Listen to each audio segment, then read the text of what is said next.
All right, lot to get into today. Headlines is brought to you by Cuervo. Now's a good time to enjoy the tequila that invented tequila. We will recap UFC Fight Night Blanchfield versus Fior, or is it Fioro? Truly don't care much, but Saudi Arabia has a main event, Kenny. June 22nd, the combat sports leader descends upon Saudi Arabia, and your main event, Robert Whittaker versus Khamzat Chimaev, middleweight title eliminator. And I am very excited for that fight. Your thoughts? Oh, that's a main event, kid. I love it. I love it. It's a fantastic fight. Very interesting fight as well. Obviously, you have a guy in Robert Whittaker who is so experienced, who really knows how to manage his energy over the course of 5 rounds for the most part. Former champion and certainly a tremendous gauge as far as skill level and experience to see where Khamzat Chimaev is as a fighter at this stage of his career. So, obviously Khamzat has tremendous power. He has a pace that can tire out a lot of people out there. Does he have the pace? Does he have the experience? Does he have the wrestling to do that to someone like Robert Whittaker? I don't know. And the fact that Robert Whittaker is taking this fight after perhaps not having the best performance, not having managed his efficiency so well in his last fight or 2 fights ago against Dricus du Plessis, it makes it all the more interesting. So I'm fascinated by the fight. This is big, and I think this is the main event that a lot of people were kind of asking for. So first, let's talk about Robert Whittaker, if we could.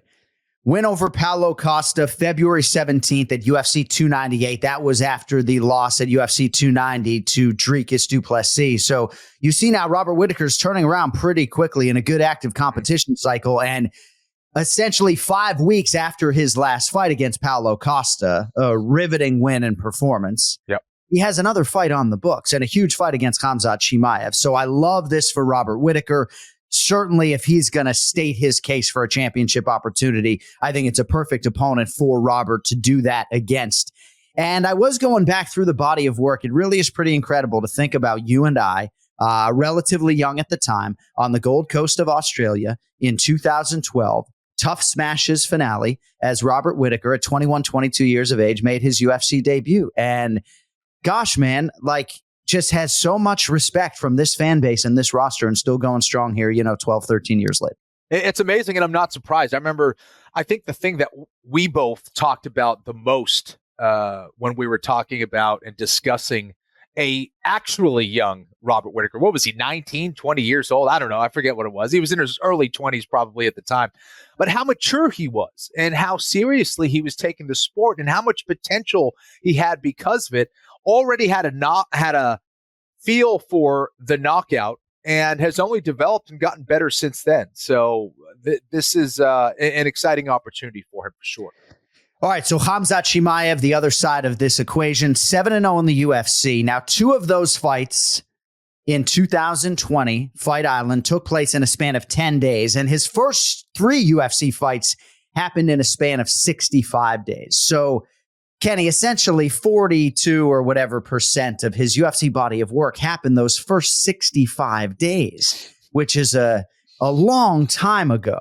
So now he's back for the first time since that majority decision win over Kamaru Usman at UFC 294 last October. And those who don't believe that right now Khamzat Chimaev is worthy of a middleweight title shot, you beat Robert Whittaker and you can immediately state your case. So what are your thoughts on this fight from Khamzat Chimaev's perspective competitively inside the octagon and just, the overall magnitude of this fight for, believe it or not, the still undefeated Khamzat Chimaev? Well, number one, I think there's a lot of people who have things to say about Khamzat Chimaev, but at the end of the day, they're not going out there and stepping up to the plate and taking a fight against Khamzat Chimaev. And I think that's kind of the ultimate sign of respect and perhaps even fear in a lot of ways is, when the UFC comes calling and they offer someone like a Khamzat Chimaev, very few people are saying yes to that. So he clearly is a dangerous man.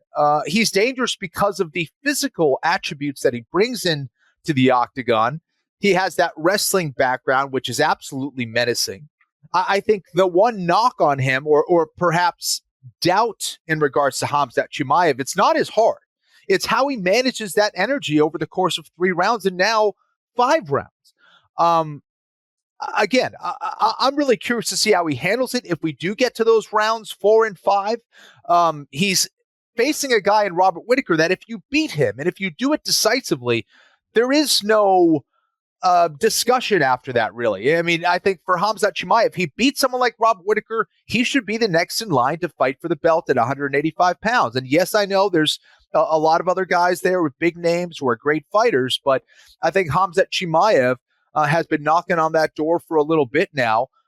Getting over a win over Kamaru Usman is still impressive, even though it was at 185 and not 170 pounds. So this is a very, very intriguing fight to me.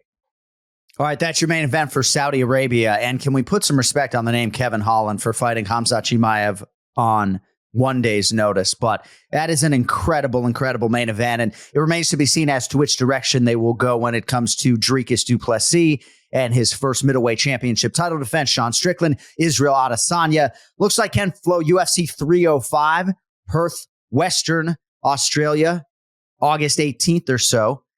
If I'm du Plessis, it's like I'm not trying to go. I mean, I don't even know geographically. I do know that Perth is as far as I can go from here in the friendly confines of South Florida. Forgive my geographical ignorance. I think I changed schools for 8th grade and I missed geography. But I mean, where is Perth, Western Australia in relation to South Africa? If I'm DDP, I'm not trying to go to Perth for my championship title defense. It's a long flight. No matter where you are in the world, I think going to Perth, Australia is going to be a long flight. Yeah. I hear it's absolutely beautiful there, by the way. It's so far, I would like Kenny. To go. It's far. It is very far. It's a great place. People are lovely. The grass, the people, right? And I hope you brought your bathing suit, right? I wish I had the Happy Gilmore soundbite. Yeah, no, it's great. I think sometimes it's just hard to get to. Even a lot of Aussies will suggest that it's easier for them to get to Singapore than it is to go cross country to Perth, Western Australia. But we have a lot of incredible athletes, of course, emerging from WA, and we're excited to be there. Wheels up to Perth, Western Australia. But I bring it up in the context, of course, of this fight between Khamzat Chimaev and Robert Whittaker, a title eliminator to be sure. All right, so Kenny, what were you doing? UFC Fight Night, Blanchfield versus Fioro, whatever the fuck it is. The French people are all over us. You know, I don't know if they asked her to re-say her name this week or not. But Manon gets it done over Erin Blanchfield. What were you doing for the fight card? I was sleeping. I watched it the next day. Too late at night for me, Kenny. It's too late. Typically those are. And especially when it's kind of a fight that candidly wasn't the most exciting. Somehow I stayed up. I had energy, man. I don't know how it happened. Apparently that's because you had $250 straight on Manon Fior plus 164. I did. That helped actually. So I was intrigued by that aspect for sure. But yeah, it was a late night, man. But you know, a good performance, and that's kind of the way I saw it. Again, when I was watching tape, I just became a little bit more and more confident as I watched more and more tape on Fior, whatever the heck it is. I think that it kind of played out the way I was seeing it. And Blanchfield just needs more work when it comes to her striking and her wrestling in general.